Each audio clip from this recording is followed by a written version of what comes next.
Hello, hello, fam. Happy Monday. You know what that means. Monday Masterclass with Coach Nat, the Keto Bikini Pro. I have a little bit of a pump today because I got done with my workout not that long ago. Well, let me turn my brightness and my volume up. Hey, hey, hey, I see Bubbles on. I see Lisa on. Y'all let me know who else is on live. Drop in the chat. Let me know you're here. We have a fun topic tonight. I'm super geeked about it because I haven't talked about training in a while on these master classes. We've been doing a lot of mindset as always. We've done some stuff about body recomp, a lot about body recomposition and seasons and cutting and building and all of those things, practical things, but we haven't talked about training in a while. So tonight's masterclass is all about training, exercising, working out, whatever you want to call it. We call it training in the Keto Bikini Academy, which is one of the things I'm going to talk about tonight. A lot of what I'm going to talk about tonight will be a refresher for my ladies who are in the academy. We have a training guide, training principles, training guide, Keto Bikini Academy training guide that goes over a lot of the things I'm going to be talking about tonight. But tonight we'll talk about it in the context of what is the myth and what is the truth? What is the thing that you probably heard about somewhere in the fitness space from the industry, from influencers, who knows, all over, right? Or just assumptions we make. And then we'll talk about, so what not to do, essentially, what I see most women doing wrong that is not getting them to change their bodies. They just keep doing these things with their workouts that are just not getting them the results that they want over time. How many of you, either yourself or you know someone who's been working out, quote unquote, for years and they never look any different? Now, while nutrition, diet, lifestyle, beyond what you're doing in the gym also plays a huge role in that, a lot of you came here because you've got the diet thing down. You've been doing keto, you've been doing carnivore. Granted, I talk a lot on this channel as well about a lot of the things that ladies tend to be doing wrong with their diets, right? So in the same vein, you can be going through the motions of exercise, whatever your exercise type, style, way of working out, year in and year out, and not see your body change. The shape stays the same. And what you might be doing with your diet when you're on your diet, you might see weight loss, but your body doesn't change shape. You have the same shape. You're just smaller, larger, smaller, larger. So lots of fun stuff to talk about tonight about really we'll start with the difference between training versus working out. And that is something I love to talk about inside the academy. Like I said, it's going to be a big old refresher course for my ladies who are in there. And for those in the academy, you can dive into our training vault to pull up the training guide. You can even have it up while you're watching the masterclass if you want, or when you watch the replay, you can pull it up and kind of get, the visual and the audio at the same time. All right, let's see. Oh, we got some more popping on. I love it. Jody's here. Diana's here. Becky, Kim, Dana. Grace is on. I'm so glad you're able to hop on live as well, Grace. Good to have you here. Awesome. We got a good crew tonight. All right. I do have a couple of questions that were posted in the Facebook group that I'm going to get to toward the end because they are training questions, but not specifically related to what I'm going to be talking about tonight. That being said, if there is anything that strikes a chord with you that I share that makes you think of another myth, misconception, or question that you have about training, pop it in the chat and we'll do a whole Q&A at the end with any questions that come up during the call and those that were asked in advance. So tonight, though, the main topic is how to exercise to achieve your body goals. And yes, we are talking about vanity. We are talking about aesthetics, the way your body looks. While training the way I encourage you to train will improve your strength, it will improve your skills, it will improve your health, your longevity, all of these things, even your cardiovascular health, all of the other reasons why you might work out. It is designed. We in the bodybuilding industry are experts on creating the body that you want to look like. And there is nothing wrong with that. So let me just start there and say, y'all know who know me, you know, I'm going to tell you there's nothing wrong with having vanity goals. Don't let anybody tell you it's not okay to want to look a certain way and to want to shape and chisel and create the masterpiece that is your body. Okay, you can care about your health and you can care about longevity and you can care about all these other things, performance, goals, skills, functional fitness, and still want to change the way your body looks. You can still want to improve the look, the aesthetic, the shape. You can still want to look fit. Because I'll tell you what, I know some fit people who don't look very fit. So you get to have both. And that's what we specialize in the bodybuilding space. So cheers to that. My latest Waterloo, by the way, my latest sparkling water flavor I'm in love with, raspberry nectarine.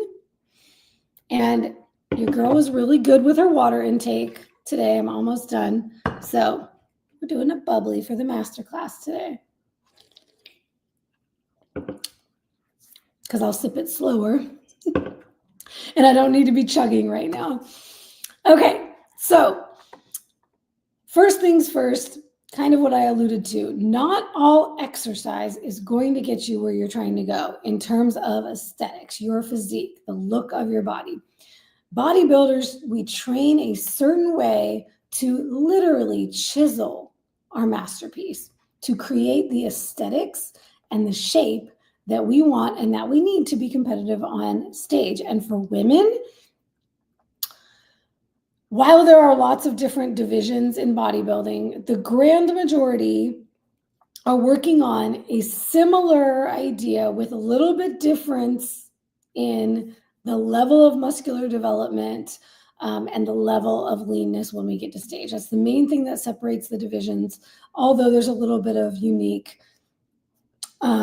body shapes that come into some of the divisions, like where I compete, wellness. It's all about lower body. So we work on being disproportionately larger in our lower body. But for the most part, when we're talking about the new fit body division, bikini, fit body is essentially the old school bikini, what it was maybe 15, 20 years ago, maybe just 10 years ago when I started competing. So it's a little bit less muscular. So fit body, bikini, even figure, and going up from there, we focus on the shoulders. We focus on creating the illusion of a small waist or the appearance of a small waist. And we focus on glutes to create that fullness, roundness, and tightness in the butt. And shapely legs. So we're not on stick legs with stick arms. We have shape in all the right places, curves in all the right places. It's a very feminine look. So it's got that hourglass, X-frame, hourglass figure. Okay, so whether or not you are ever interested in doing any kind of competitive bodybuilding, I like to say that anybody who gets in the gym with the purpose of building their body is a bodybuilder. So you all get to call yourselves bodybuilders, okay? And the shape that we create for females in the sport of bodybuilding, and the grand majority of women who compete in bodybuilding are not at the high levels where they're massively muscular, okay? That is like each division that you go up to more and more muscularity is like a percentage and a smaller and smaller percentage of the sport. The grand majority are in that fit body bikini area, maybe some into figure, maybe some into wellness based on genetics. And genetics do play a role in the shape of your body, but we are all creating this feminine, curvy, wide hips, small waist appearance. So even if you don't naturally have wide hips and a small waist, if you are boxy, you know, as we like to say, sometimes you're like, oh, it just goes straight up and down. We can create this shape over time with the right kind of training, okay? That is not going to happen with just any old exercise regime, with just any old workout program you choose to follow, or class. We're going to get into the classes in a little bit. So while all those other styles of exercise can be beneficial for some of the things I mentioned, health, strength, performance goals, skills, general overall well-being, if you want to change the shape of your body and the way your body looks, there is a way to exercise to deliver that result. So let's talk about what I see most women doing wrong that keeps them from making those changes to their body and keeps their bodies looking the same year after year after year. All right, I was going to title this class Training Through the Seasons, because y'all know I like to talk about the seasons. You might be in a cutting season, which is a fat loss phase, focusing on fat loss as your main goal. You might be in a building season, like Coach Mary Grace, like myself, where you are focused primarily on building muscle. You might be in a maintenance, or what we like to call a recomp phase. And last week I talked about maintenance. So if you're interested in learning more about recomposition, and recomposition is really the thing all the ladies say they want. I want to lose body fat and build muscle at the same time. So you can check out my maintenance masterclass from last week, or I have done a body recomposition masterclass in the past as well. If you go to last week's maintenance masterclass, I listed in the description box below the link to the recomp, a couple of different recomp classes, building, all of those things. So I'm not going to go into detail on what all the different seasons are, but the thing that really prompted this masterclass was, and I see it time and time again, it's funny, I saw it today in a carnivore, I think it was carnivore bodybuilding group on Facebook. And I think that was from a man, but I saw it recently and it triggered this idea for this masterclass. And that is thinking that you need to change the way you train, change the way you work out for fat loss versus muscle gains versus maintenance, recomp, whatever season you're in. And really where I see this the most is women thinking they need to change the way they train for fat loss. If fat loss is my goal, I'm going to use lighter weights and I'm going to go higher rep to burn more calories. We're going to talk about calories in a minute because that's another one. But you're thinking that you need to train differently. You're thinking, oh, I'm not focused on muscle building right now. I've got plenty of muscle. I just want fat loss, so I should train differently.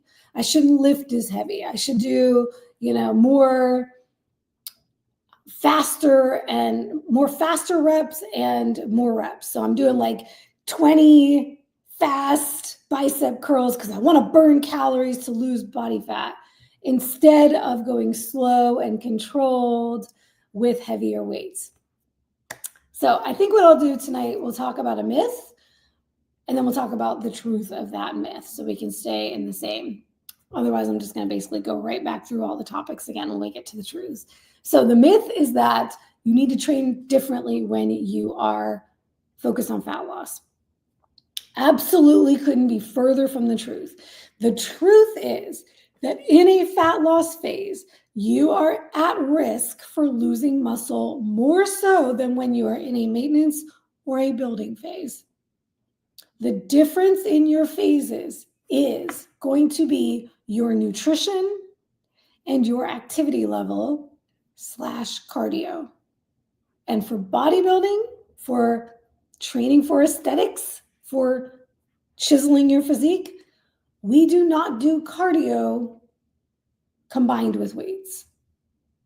We do our cardio separate. There are some people who may throw in, some coaches that may throw in some intermittent cardio within a workout, but it's not the kind of like you're holding weights and you're doing cardio movements and you're going fast with weights. That's like classes, which classes are on the list. We're going to talk about group fitness classes, but that's not the way we train in bodybuilding. So the point is, and the focus is, in a fat loss phase, you are at risk for losing muscle more so than when you are at maintenance or in a surplus, because the main thing that is driving whether you are in a fat loss, a muscle gain, or a maintenance season is your intake of food, your nutrition, and how much you are moving your body. So this could be activity level, we can look at step count, we can look at cardio, all of those things. We usually look at all of those at different times during a fat loss phase. But what we don't do is train differently. And that is because the way we want to train for muscle building, sending the muscle building signal, we need to train in a certain way to do that, which we're going to get into in a little bit, some of the training principles and the things that people get wrong there with how to train for muscle building, because to create the shape you want, you always need to be pursuing muscle building. Even in a fat loss phase, the goal should always be muscle building. There's never a time where you are not seeking to put more muscle on. Why? Because I didn't include it in this list because it is so elementary that hopefully none of you ladies here still feel this way, although it is quite pervasive, so it probably should have been number one, and it is not training heavy for fear of getting bulky. You know what? Let me add that back in. Let's add that in because that is the number one myth.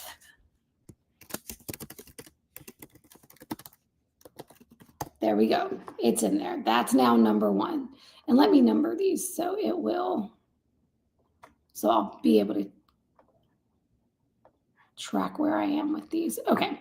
So number one, not lifting, either not lifting at all, not doing strength training, resistance training at all, or not lifting heavy enough for fear of getting bulky. Let me just dispel that myth and then we'll dive back into the next one. Getting muscular, building muscle, does not make you look bulky, ever. You will never look bulky from putting on muscle.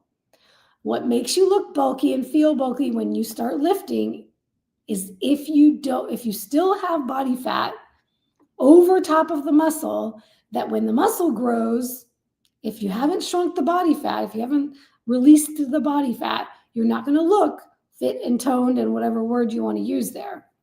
Okay? The bulk comes from body fat, not muscle. Okay? So you're not going to get bulky. That's number one. Number two in the why you're not going to get bulky from lifting. The best female bodybuilders in the space, to get where they got to, they had to take performance-enhancing drugs. No women at the top levels of bodybuilding, if you ever see a woman and you say, that's too much, too bulky, I don't want to look like that, you never will. You literally never will. Unless you are taking anabolic steroids and all kinds of other performance enhancers, it ain't going to happen. And even if you are on those things, it's not going to happen overnight.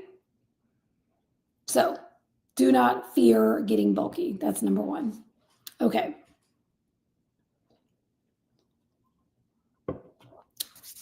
And if you are, still struggling with that, something that may help is looking at some of my pictures when I'm in the gym flexing versus my pictures in a ball gown or in an evening gown at my shows.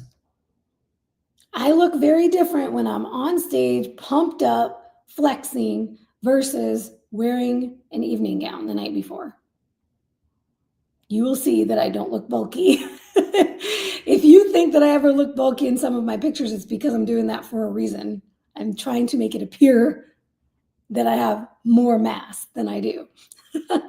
So, all right, I won't beat that dead horse anymore. So, do not fear getting bulky.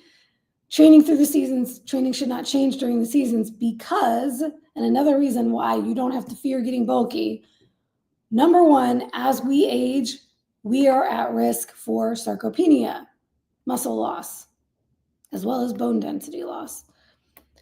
So we need to do everything in our power, women over 40, especially women over 50 and over 60, to protect and hold on to every little bit of muscle that we have and put more on our frame. And that's for so much more than aesthetics. So when we're in a fat loss phase, we are not eating enough energy. We're not eating enough in the way of fats and or carbs, depending, to sustain where we are. And that's what makes our fat come off. We are literally starving our bodies of energy, which means it's going to be harder for us to train as intensely as we do when we are eating plenty. That's what I talked about last week. So we are in a situation where it's already going to be difficult to hold on to any muscle that we have, all the muscle that we have. And many, trainers and coaches out there will tell you that in a fat loss phase, you're going to lose some muscle along with the body fat. That's not necessarily true. I've never lost muscle in my preps. I maintain the muscle.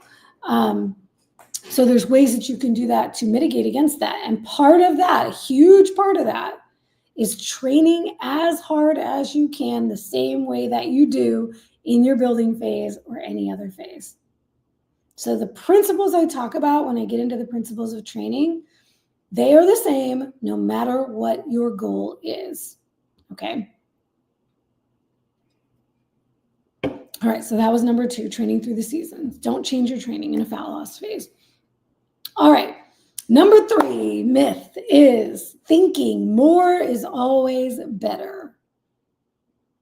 Anybody ever heard the mantra, no days off? Never miss a Monday. Well, what if your rest day is scheduled on a Monday?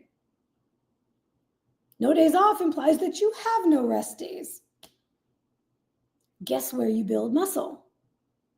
Your body is building muscle when it is repairing the tissue from the damage that you did during your training. Your training in the gym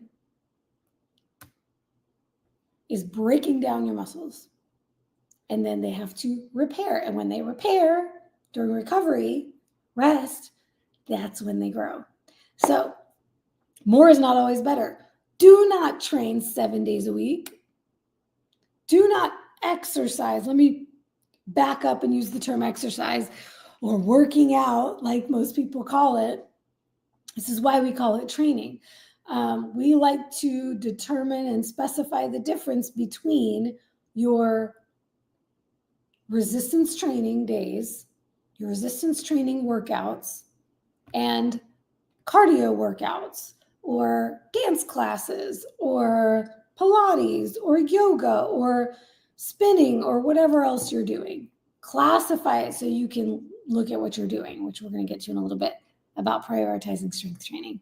But do not think more is always better. The more exercise you do, the better. Consider this. How long can I sustain this workout program or workout schedule that I have? Am I always going to be able to do 7 days a week? When I'm 80, am I going to be doing 7 days a week? We want it to be sustainable so that it stays a part of your life. So, yes to days off. There's a term we call junk volume. So volume, quick refresher or lesson for those who may not be familiar. When we talk about volume in a training program, we are talking about how many sets, how many reps, and how much weight you're lifting. If we multiply sets times reps times weight, we get total volume in a training session. I'll get into some of these in a little bit, But junk volume is when we are just doing more than we really need to be doing to get the result. We have a term we talk about in the academy called minimum effective volume. And I stole that from Mike Israetel. But there's a minimum effective volume and there is a maximum recoverable volume. Max recoverable means the most you can do and still recover from it. Minimum effective means the least you can do and get results. We want to live somewhere in between those two. We don't always want to be pushing the boundaries of how much we're doing to the point where we're not able to recover, because if we're not able to recover, remember, we can't build that muscle. So no junk volume. And what do I mean by this? Let me use an example.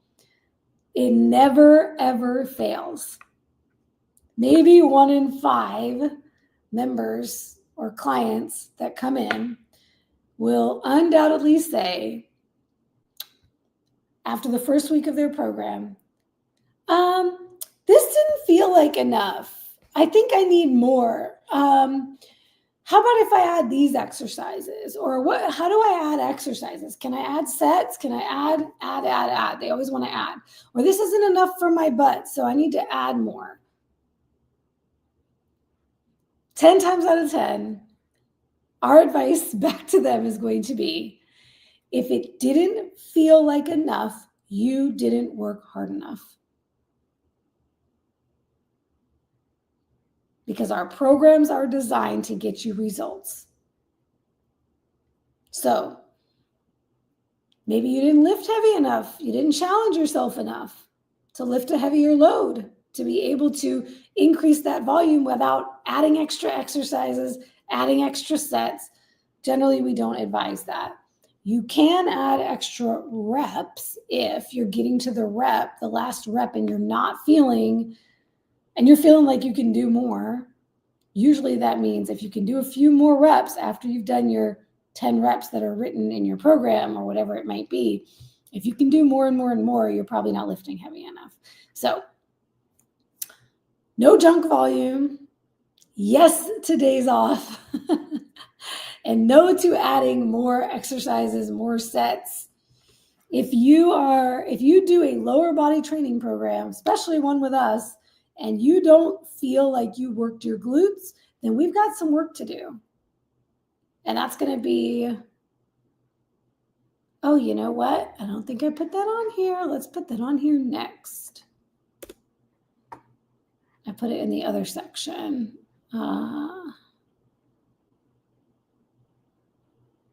Where is it? There it is. Haha. I'm going to call this next one.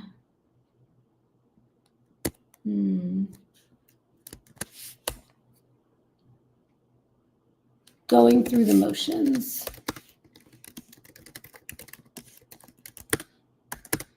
Going through the motions. That's number 4. So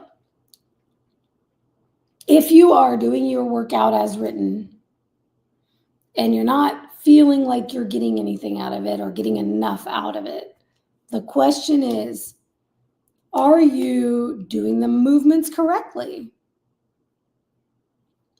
Another mantra we have in the academy is master the movements. We want you to study the movement, learn proper technique, learn that mind-muscle connection to develop that proprioception, awareness of your body in space. Understand, am I in the proper alignment? Am I activating the muscle the way I need to?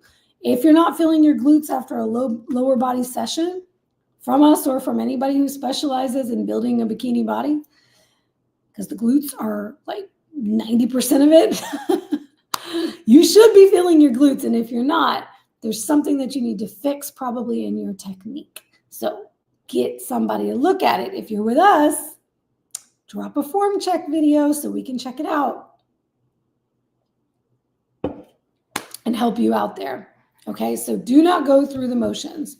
That's another big thing that most people are doing wrong and why you're not getting results. If you're going through the motions and you're not mastering the technique first before you start lifting heavy weights. Oh, and that's another one I have, but I've got that down. Okay, let's just move that up.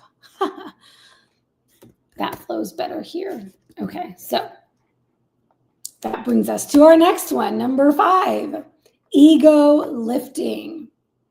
Maybe you're not just going through the motions, but all you're focused on is how heavy you can lift. Maybe you're one of my ladies who's not afraid of getting bulky, and you think that the only way to progress your training is to lift heavier all the time. And so you're always pushing for that PR, that personal record, or PB, personal best. And it's all about heavier, heavier, heavier.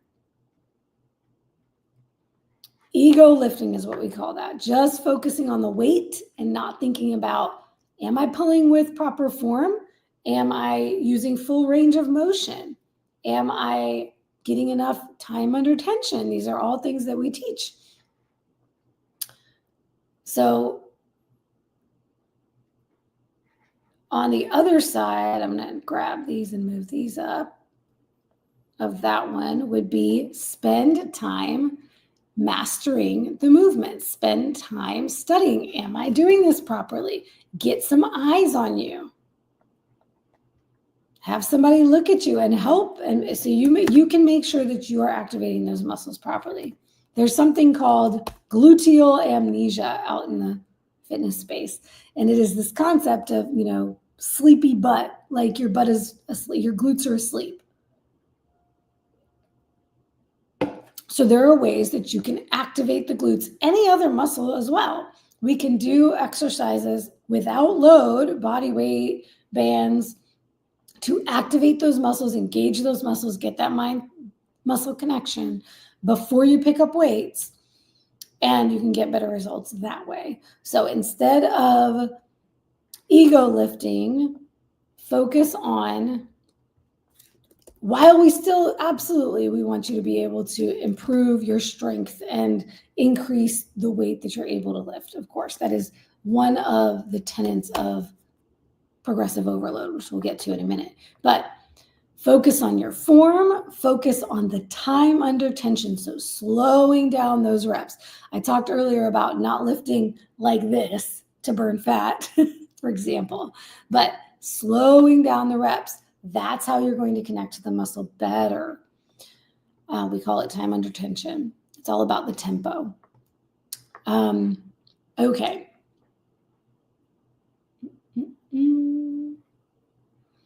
All right, I'm going to back up and go back to one of the biggest myths I see, the biggest problems that I see out there. And this could probably be right up there with the fear of getting bulky. It's that big of a thing. Chasing the sweat or the calorie burn or the soreness after a workout or even during a workout as an indicator of how hard you worked or how successful that workout was. The kind of training that is going to change your body is not the kind of training that is going to have you sweating the most, burning the most calories according to your tracker of choice, or have you not being able to walk out of the gym or not being able to walk the next day. That is not the goal. The best workout that is going to actually get you results is going to have the proper amount of volume and is not going to necessarily have you sweating, unless maybe you go to Gold's Gym like me and it's way too hot in there. Maybe on a leg day where you're doing some compound big movements that get you sweating more, or maybe certain supersets or certain things. Some of your workouts are going to sweat. Some of them you're not going to sweat as much. But the sweat is not the thing that is determining your progress and your results. A lot of the time, the reason why ladies want to have that sweat is because of the damn calories. They're thinking about, how much am I burning? I want to lose fat, especially. That's always the focus. It's like when you can let go of that and say, This is the first principle I teach inside the academy. Training is not for calorie burn. That is not the point of training. That is not why we work out. We don't work out to burn calories. And that is not how you're going to get your body shape to change. So you got to let go of looking at that. How many calories did I burn in my session? Oh, I burn more calories in a spin class than I do when I lift weights, so I should do the spin class because that's going to get me better results. No, it's not.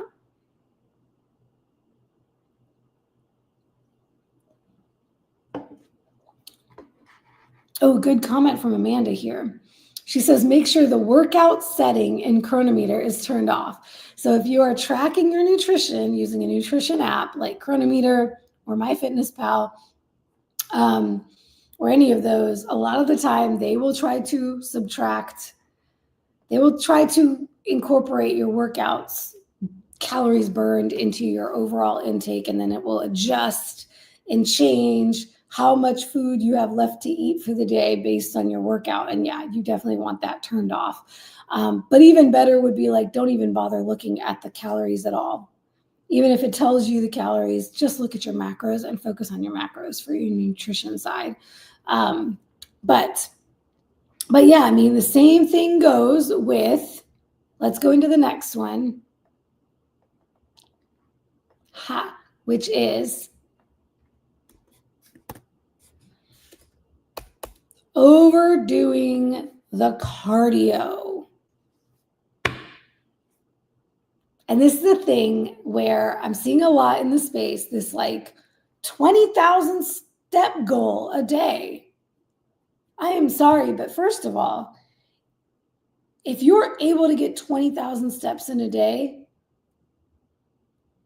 how much time do you have for other things in your life?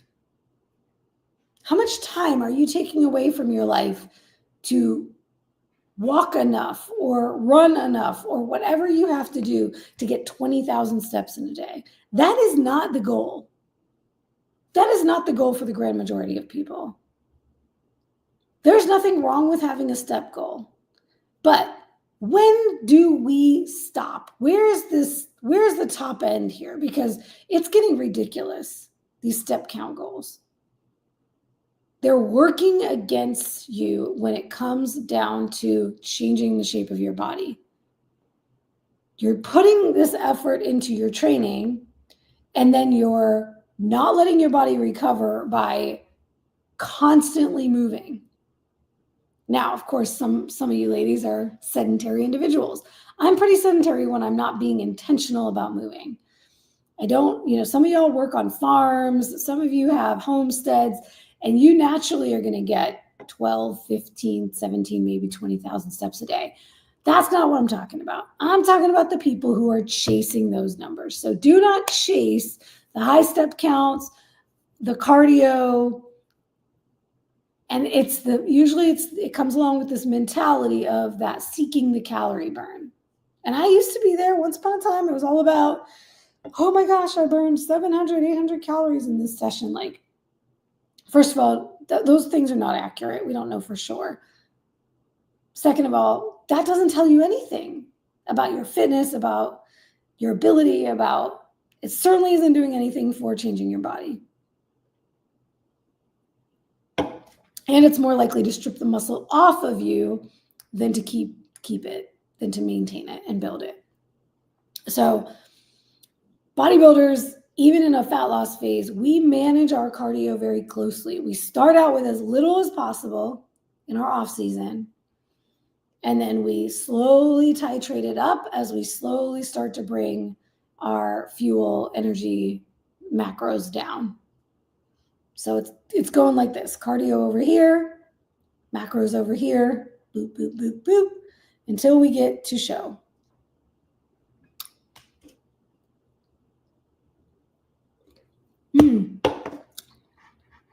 We have a good question here from Tamara, or Tamara. I don't know if I'm saying your name right. All right. She says, I work out at 7 a.m., gym, weight train. Okay, awesome.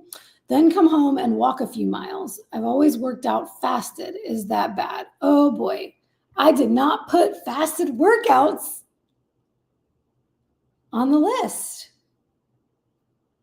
And there's actually a reason for that. So let's talk about that because I only have a few more here. And this relates to the topic of cardio. So let me keep this up here for now. Working out at 7 a.m. fasted, you weight train in the morning and then come home and walk. And okay, so I didn't put fasted training on here because there's not really anything wrong with fasted training unless it is extreme. If, for example, you're doing extended fasting, 24-hour fast, and then you're working out right afterwards with a strength training session, I would not recommend that. But if you're talking about a 7 a.m. workout and you had dinner the night before at 5 or 6 or 7 p.m., so it's a typical 12-hour overnight fast. It's barely a fasted state.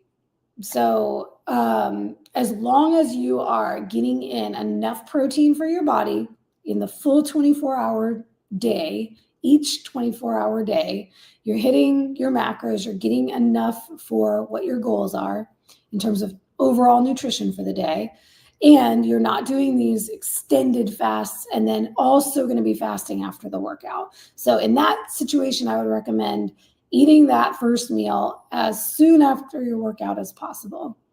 And a few miles, coming home and walking a few miles, I'm not really sure like how long it takes you to do that, but I generally don't recommend for like a maintenance phase or lifestyle day-to-day, doing long duration cardio. So if those few miles are taking you like an hour or more and you're doing that every day, then that would be excessive to me.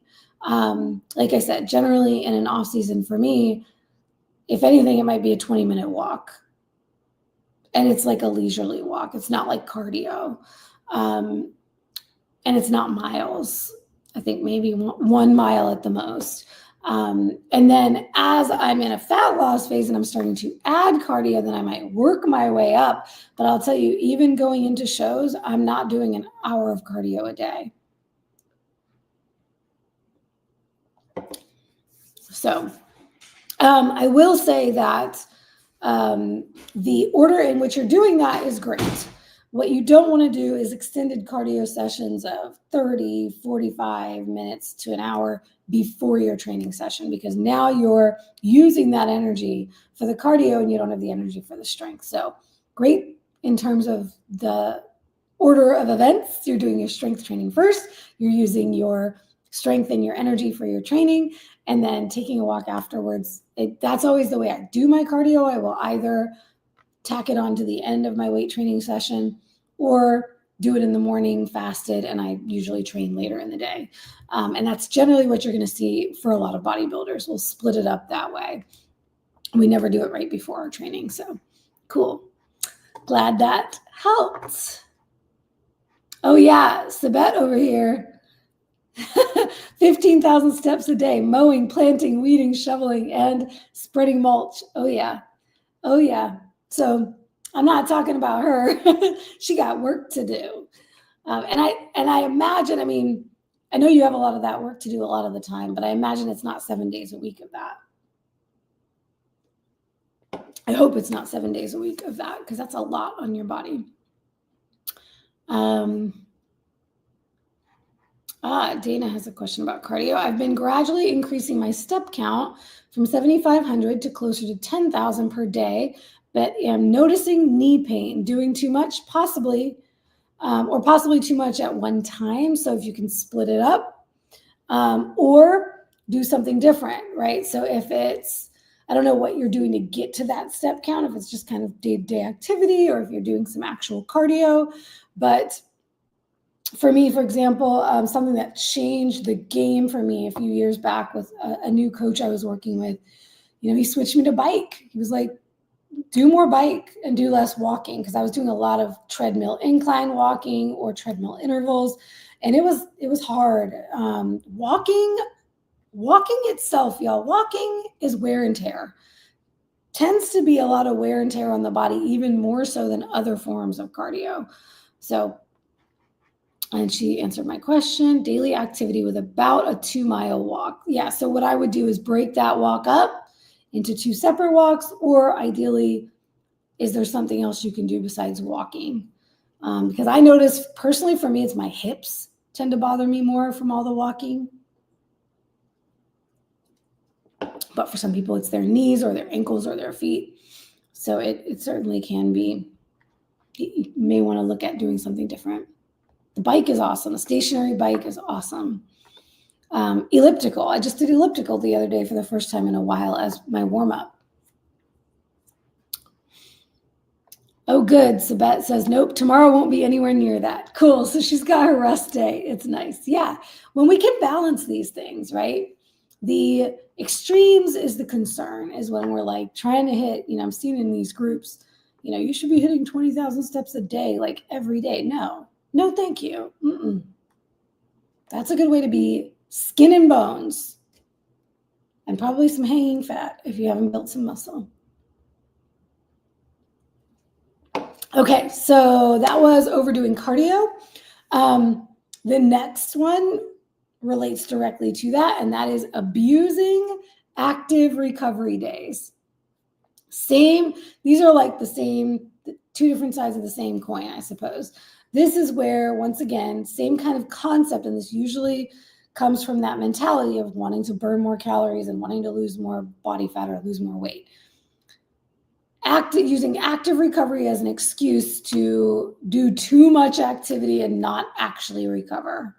So I see this with people who love to do different sports. So they're going to be doing their training days, and then on their non-training days, they're trying to also do CrossFit or also do OCR training or their spin classes or their yoga classes or their fill in the blank. And then next thing you know, they're actually working out. They're actually exercising 7 days a week. And there's not an actual rest day in there. Kim, perfect example. She says they call it 75 hard for a reason. 75 days of that intensity is enough. It's more than enough. And it's a reason why I've never actually done a 75 hard myself. And it's not something I generally recommend for people because it's absolutely too much. I'm just going to say that. It's absolutely too much. And it's so arbitrary. It's some guy just decided he wanted to do this sometime, at one point. Everybody wanted to jump on the bandwagon. There are ways to establish habits without going to extremes. So yes, this goes back to the rest days I was talking about earlier. Yes to rest days. Active recovery is great because what we don't want to do is be 100% sedentary, except for the 30 minutes to an hour or hour and a half that we are doing our strength training. And then otherwise we're sitting on our butt. So I'm a big fan of activity and having goals to increase your day-to-day activity because that's what life should be. If we're living this full, healthy, long life, it's going to include getting up and moving our butts, not just to train. But we also need to have that proper recovery. So considering your active rest days and that you're not overdoing it with activities on those days. Okay. This is the one I've said a couple of times. I was going to talk about group fitness. Oh my gosh, group fitness classes. And all of these now virtual follow along workouts that are time-based and everything's about speed. If you notice that in these group fitness classes, it's always high energy, speed. It's an aerobics class with weights. Any group fitness class, I'm just going to say they're all cardio. I don't care if they call it strength, if they call it body sculpt. I don't care what they call it. It's cardio. And it's not going to change your body. because you're not going to be able to focus on the things that you need to do, the training principles, which I'm going to get back to in a moment, in those kinds of classes. Because everything is time-based, and you're trying to keep up with the class, and you're trying to do what everybody's doing, and your form and your technique are going out the window, and you're either lifting too heavy and you're going to injure yourself for what you're trying to do, or you're lifting way too light to make any actual difference in your body. So while I understand the concept of group fitness, and I did start with group fitness before I got into bodybuilding because I was intimidated to go to the gym, and it helped me get there and just do something. But don't let those group fitness classes become a crutch and never move on beyond them. Or the YouTube follow along videos or the Peloton videos. At some point, you need to move beyond that because of number 10, which is the next one. The big problem is that there is no progression. I've said it before, I'll say it again. Nothing changes if nothing changes. So if we want our body to change, we have to ask our body to do more.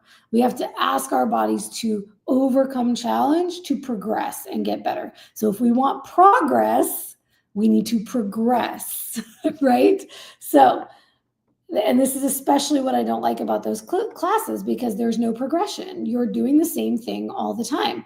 How many of you have ever seen, if you've ever downloaded a free workout online or purchased a workout, and it's 3 sets of 10? It's always 3 sets of 10. Now, there's nothing inherently wrong with doing 3 sets of 10 reps of an exercise. It's a very common set and rep scheme. And I've had set and rep schemes like that in my programs. But if you are lifting the same amount of weight for the same number of reps and the same number of sets, week after week after week, you're not going to progress. So, progression. To overcome this one, what you need is my favorite term that I love to teach: progressive overload. So what does it mean to train with progressive overload? I actually did a masterclass all about progressive overload. And I did a whole training series. And I think it's been a year or 2 years by now since I did that series. So when I hop off, I will drop all 4 of those videos that I did on training. For those of you, especially who can't afford to join the academy or buy a program or work with a coach. How to create your own training program. Essentially, I walked through in 4 different master classes in a series. And one of those, the last one, I believe, was all about progressive overload and how you can achieve progressive overload in like 10 to 12 different ways. Because as I talked about earlier, it's not always about lifting heavier, although we do want to aim to be able to put more weight on the bar. You can add reps if you're not able to go to the next weight yet. So you're adding volume that way. Yes, we can add sets when it's appropriate. So you're increasing your total overall volume. We can try, there's so many different other things we can try. Additional time under tension, slowing down the reps, changing the angle, changing the apparatus or the training equipment that you're using, because it will challenge the body in different ways. Ultimately, it is about challenging your body and overcoming those challenges, and that's what creates the change that we're looking for. I love this. Bubbles, Karen says, that's what I love about your training. I hated those group classes years ago. Y'all, I'll never forget when I was at my very first gym where I started with my first bodybuilding coach, and I was taking their group fitness classes that incorporated, it was like a functional fitness.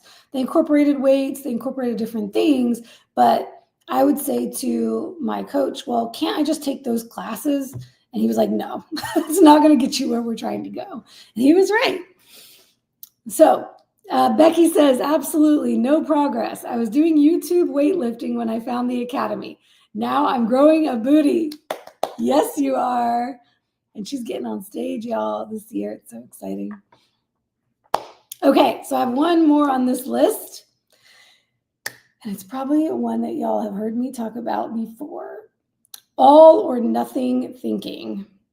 And what do I mean by this in terms of training? Skipping workouts because you have an injury in a particular body part, so you just stop training altogether. You can train around injuries. I did a masterclass on that as well. Or because you don't have enough time to do a whole hour or hour and a half workout, so you just don't even do it at all.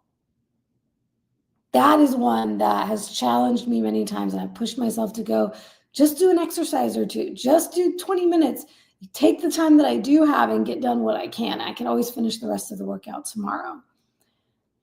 Do something, not all or nothing. Because what will happen is that one skipped workout will turn into weeks of skipped workouts. And you'll lose ground, you'll lose progress. So don't throw the baby out with the bathwater. If something isn't working well, or if you have an injury, or if you are short on time, find a way to do it within the confines, within the challenges, the obstacles that you have in front of you. Consistency is more important than anything else. Okay, so I just wanted to share a few more training principles about how to actually get the most out of your workouts. And that is prioritize strength and hypertrophy focused resistance training. So first and foremost, prioritize resistance training. That is weight training. That is, resistance is anything that creates resistance. So it can be body weight. It can be bands. It can be gym equipment.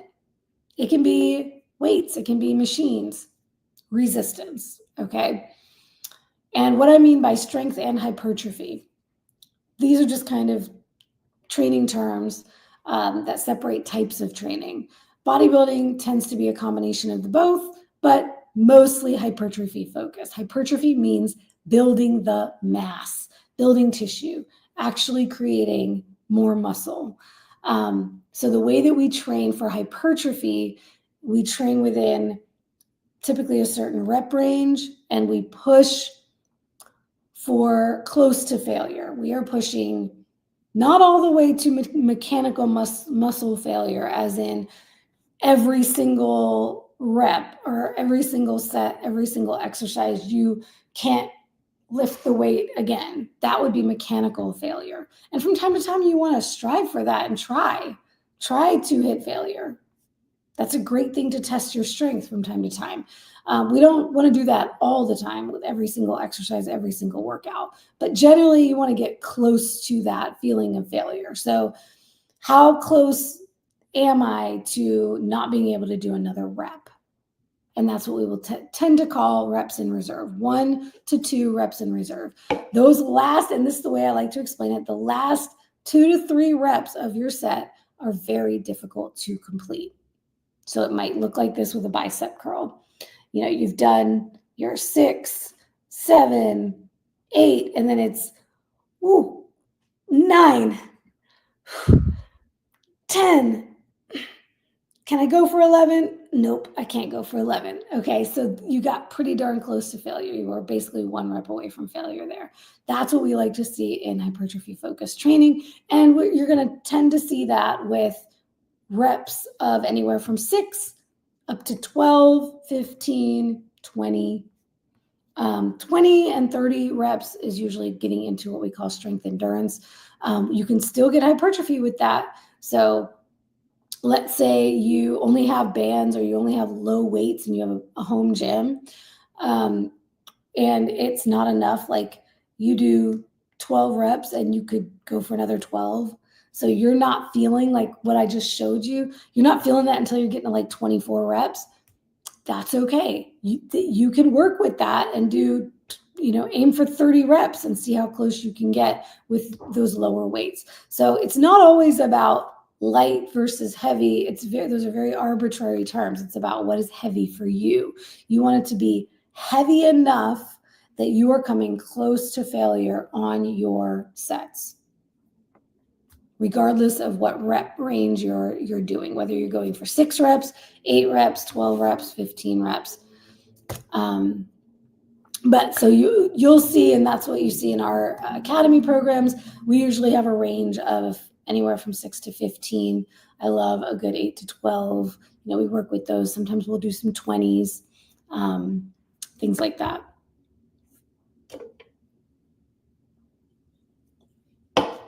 Yes, Amanda, exactly. She says, unfortunately, yes, I can't do 90% of the Peloton classes because of this. They are too fast. I think it's dangerous. Actually. I agree 100%. And for a short period of time, I worked for a company called F45.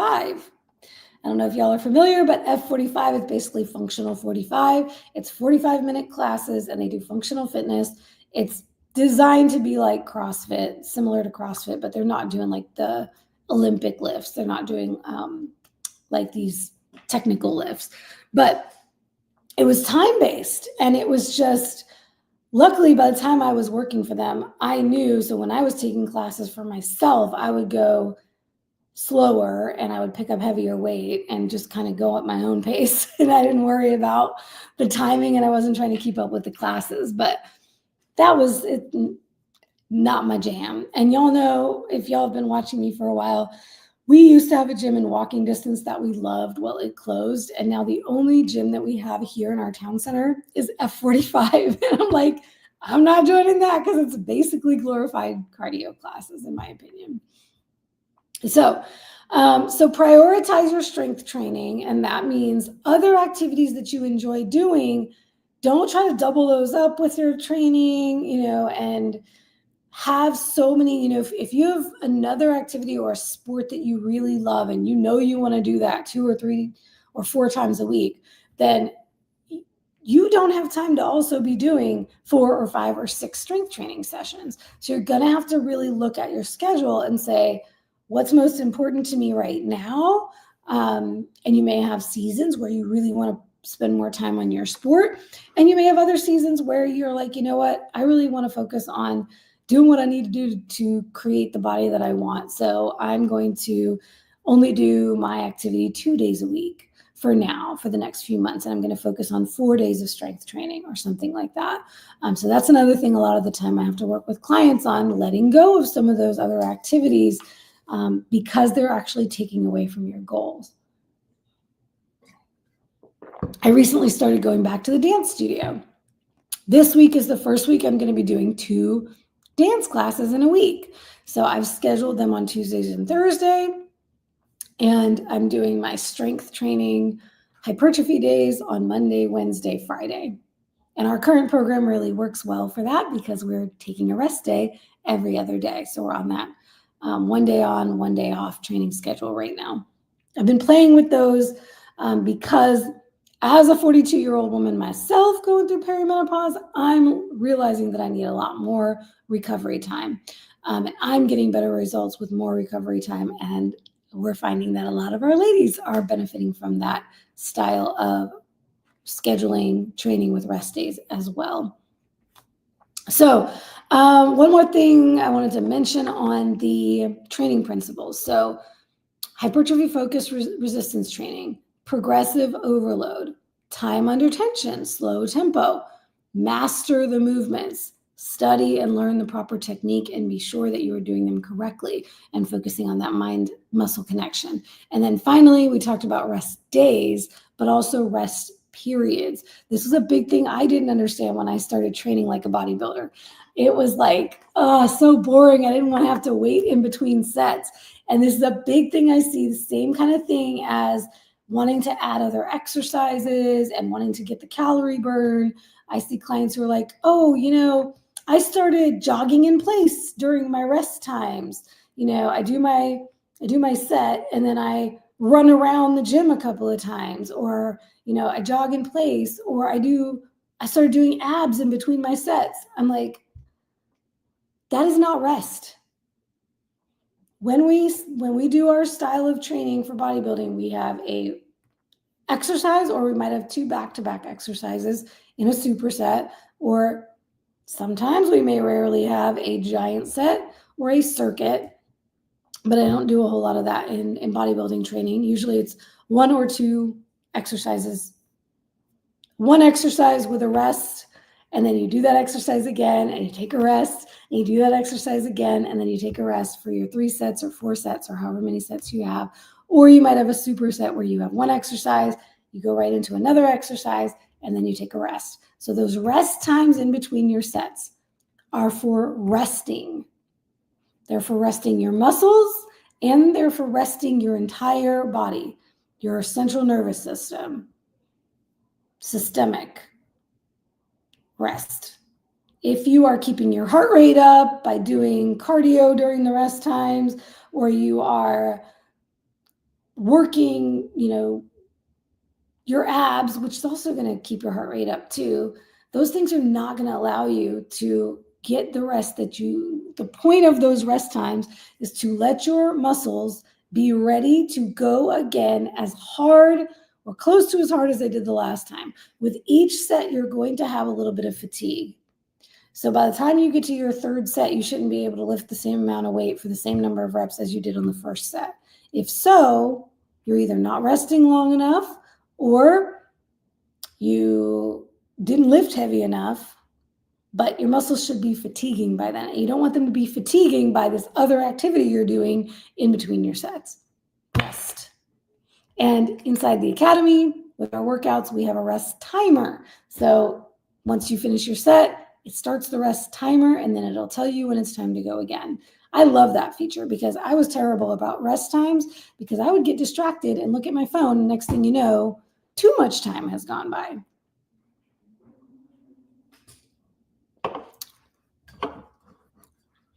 Oh, I like this comment by Jennifer. Hardest thing I had to do was stop kickboxing. It was too hard with 4 times a week training. Yes. Finally added it back just once a week when I'm home. I love that. I'm so happy to hear that, Jennifer. Yes, I'm sure your body is very happy with you for that as well. Sometimes too, we like to think that we can recover as well as we did when we were 20 years old. These 22-year-old bikini models, they might be able to do that right now, but we need a little more recovery time. Okay, ladies? All right, that is all I have for the main content. I'm going to jump back up to the couple questions I got in advance of the class tonight. Let's just quickly run down these myths in a summary. Number 1, fear of getting bulky. Number 2, changing your training for different seasons or different goals, especially fat loss. Number 3, thinking more is better, doing junk volume and taking no days off. Number 4, going through the motions, not focusing on proper technique and mastering the movements. Number 5, ego lifting, lifting too heavy without perfecting form first, and or too fast without focusing on time under tension. Number 6, chasing the sweat, the calorie burn, or the soreness after a workout to determine how successful that was, instead of focusing on the work at hand. Number 7, overdoing cardio with high step count goals or long duration cardio sessions too many times a week. Number 8, abusing active recovery days, too much activity, not enough recovery. Number 9, group fitness classes or virtual follow-along timed workouts. Number 10, no progression, lifting the same amount of weight for the same number of reps week after week after week. And number 11, all or nothing thinking, skipping workouts if you have an injury or you don't have enough time or whatever other excuse. Okay. Boop, boop, boop. All right, so I had a question from Kim, who's on with us live. She said, I'm enjoying getting comfortable in the gym. However, next week we will be traveling to 5 of California's national parks via camper van. Ooh, that sounds amazing. She says, how to train with body weight / hiking. Okay, so in this situation, I would consider this a vacation. You're taking a vacation. What I like to do and the way I like to approach vacations is this. Either And it kind of depends on what the vacation is. And I've done this even when I've been in a prep for stage before. So it doesn't even matter what phase you're in. But in my opinion, vacation time is to vacate. It is to do something different than what you're doing on a regular basis. So most of the time when on vacation, I don't try to stick to my regular training schedule. This is when I either will decide to take a whole week off or however long my vacation is to say, I'm not training this week. And in this situation, it sounds like you're going to be hiking. So you're going to be doing some activities that are, very active hobbies. I would say either let go of training for that week, be on vacation, or if you want to sprinkle it in here and there, I would do little workout snacks. So body weight, great example. Doing some push-ups, doing some dips. You could do some crunches. You could play with some fun skill type exercises. Like, oh my gosh, one time Lana was out on a hiking trip and was trying her pistol squats by the lake. It was the coolest thing. She posted pictures for us to see inside the academy. So, different body weight exercises, maybe some things you don't normally get to do in your training. And since Kim and I are working together, so I can actually give you some stuff to do. I can give you some little mini workouts, like 20-minute workouts or even 15-minute workouts. That's the kind of thing that I like to do on vacation, is not have the stress of needing to find the time when I'm with other people and we're doing activities and we have the schedule. Perfect example is the low carb cruise. Whenever we go on the low carb cruise, I will usually get a few workouts in the amazing gym they have on the ship, because usually those ships have some pretty great gyms. But we also have seminar days, and we have at shore days where we're exploring, the different places where we're stopping. And what I'm not going to do is prioritize my structured workouts over the kind of activities I can do on a vacation. It also kind of gives you a little break from the norm. And when you come back, you're a little bit more excited to do your training because you weren't stressed about trying to get it done on vacation. So there you go. There's coach giving you permission to not train on your vacation. But we'll chat. We can chat more about that. And I can give you some workouts if you want some fun stuff to do. I love body weight too. I love being able to incorporate, because to me, it makes me feel like the way I feel in my body. It's mobility kind of work. So it actually makes me feel better in my body than training, like with heavy weight does a lot of the time. Oh, I love it. Kim says, thanks. Hubby will be appreciative of the advice to not embrace my OCD-ness. Yes, tell him that I said she has permission to not think about training for a whole week. Enjoy the outdoors, especially, oh my gosh, one of my battles and one of my biggest struggles in the summertime, and here we are coming into spring and then summer, is that I want to be outside. The last thing I want to do is be in a gym when it's beautiful outside.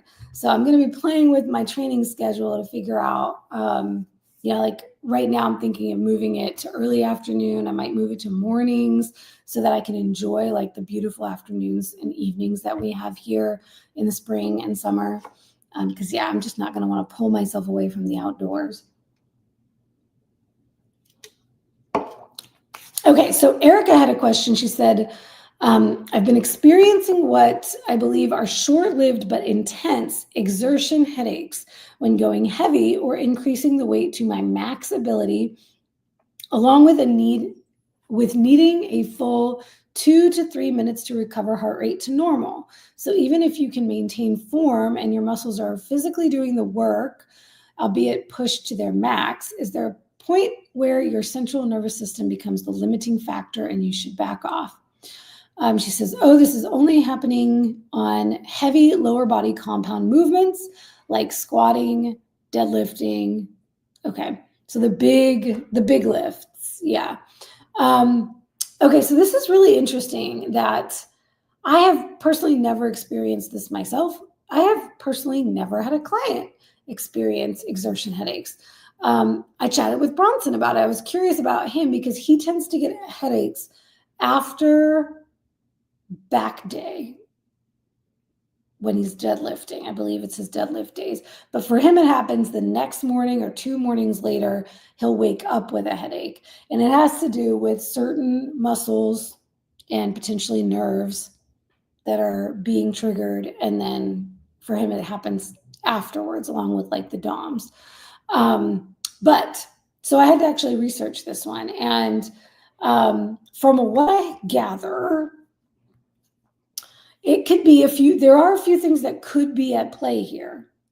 It could be, for some people, it's dehydration. So check your, how well are you hydrating before and during your training sessions. You could be gritting your teeth. So it might actually be helpful to try using a mouth guard. This was a tip Bronson recommended, because you may find that you're like clenching or tensing your jaw. For some people, it is the traps. It's when their traps are getting tight. And it can be from your spinal position. So one of the big things I've been harping on, or I haven't really been harping on it to the whole group, but I've pointed it out for some people in our group. And I know it's just one of those pet peeves of mine because I've seen it on social media with bodybuilders who are doing this form wrong. But any exercise that you do, we want to maintain neutral spine. That means you're not doing this and you're not doing this. But where I see it the most, and it could be happening because I've seen people doing it with squatting and deadlifting. So check to see if you're doing this. Particularly, I see it a lot on deadlifts because people will be trying to look up in the mirror or at the video or whatever they're doing, and they're deadlifting like this. You see how I'm looking straight at you right now? Look what my neck is doing. So you don't want to be deadlifting like this because you're craning your neck. And you don't want to be squatting that way either. I actually saw that as well. Somebody squatting with a barbell like this. You're going to limit your range of motion. You're going to limit the load that you can do, and you're going to be putting a lot of strain on your neck. So it's very possible you could be straining your neck, and that could be creating something. What else? Traps, spinal position, clenching, hydration. Oh, there was another one. Darn it. You know what, Erica? I know where to find you. So I'm sure it'll come to me. But it could be any of those things. So check on all those things. I would love to see a form check, and we can help you with your form, making sure that you're not doing the neck craning situation.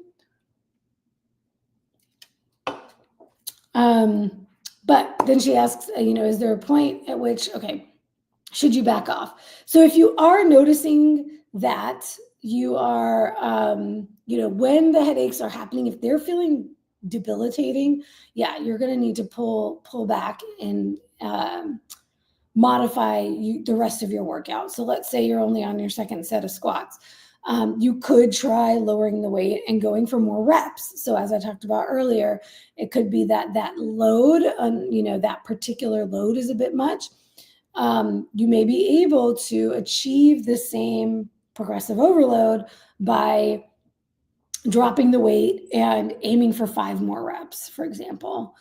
So now you're still going for the volume, but with lower load. Or you may swap, if you're working out in a gym, maybe you could swap to a machine, and that may be able to take some of the strain off. It could be as simple as, you're pinching a nerve or something. Another thing I would consider, if it continues to happen, is to go see a physical therapist and get checked out to see if there might be something that you're doing that you're unaware of that they may be able to notice in your lifting. I'm a huge fan of physical therapy. I recommend it all the time when there are things like that might be going on, injuries, especially recurring injuries or pain in certain places. It never hurts to have a trained eye looking. So I hope that helps. Oh, Grace, you're too kind. She said 42. Wow, you look 32, but wise as 52. Oh, you're so sweet. Thank you, love. All right, ladies, it is almost an hour and a half now, an hour and 20 minutes. I do want to put a quick plug before we go about our next challenge, because I decided to change our, last year we called it the Prep for Summer program. I'm going to shorten it and call it the Summer Prep program, but it's basically the same program from last year. We ran it for 3 months last year. This year we're running it for 2 months, and we're turning it into a challenge. So we're going to start the Summer Prep Challenge at the beginning of May, May 4th. May the 4th be with you. Let me make sure I'm not lying. That's a Sunday. Yes. So 1, 2, 3 weeks from now, we will be starting our Summer Prep Challenge. So stay tuned for more details. As usual, I will host a free live Q&A to explain the program, the challenge, what all is involved, and give you all the deets and answer your questions live. So that'll be coming up soon. And then we'll be opening up enrollment. I'll try to get enrollment open this weekend, and we'll leave that up for a couple of weeks. So details to come on that. Along with that, I just decided today that I'm going to start a new YouTube series on my channel. I haven't done regular YouTube videos. Literally all I've done is these masterclasses for quite some time now, since I did my last prep series last year. So I'm starting a new series because I don't want to always be doing prep series, because for those of y'all who've been around lately, you know I'm all about, we need to stop dieting and focusing only on dieting all the time. So I need to practice what I preach and show y'all what life is like when I'm not dieting, because it's glorious. I love life when I'm not dieting, especially this year when I have quite effortlessly maintained my conditioning coming out of the show, and have not, this has been the most successful off season I've ever had, and it's about to become even more successful in my opinion, because your girl is finally going to be playing with some hormone replacement. So this series that I'm getting ready to do is going to go through the remainder of my building phase as I start on HRT, so I can share that journey with you all as well. And then we'll get into my cut, which will not be until later this year for shows at the end of the year. So we are main gaining. It's going to be the main gain series. Maintain and gain. I know Coach Mary Grace is right here with me, because she's in that same boat right now, eating and lifting and loving life. And that's what we want for y'all, to effortlessly be able to maintain your results, to eat more and not put the body fat back on because you built muscle. So, all right, that's all I have for y'all tonight. Drop any other questions you have in the comments or any requests for future topics. I'm always looking for ideas for topics, so drop those for me. And I will see y'all next Monday. Bye.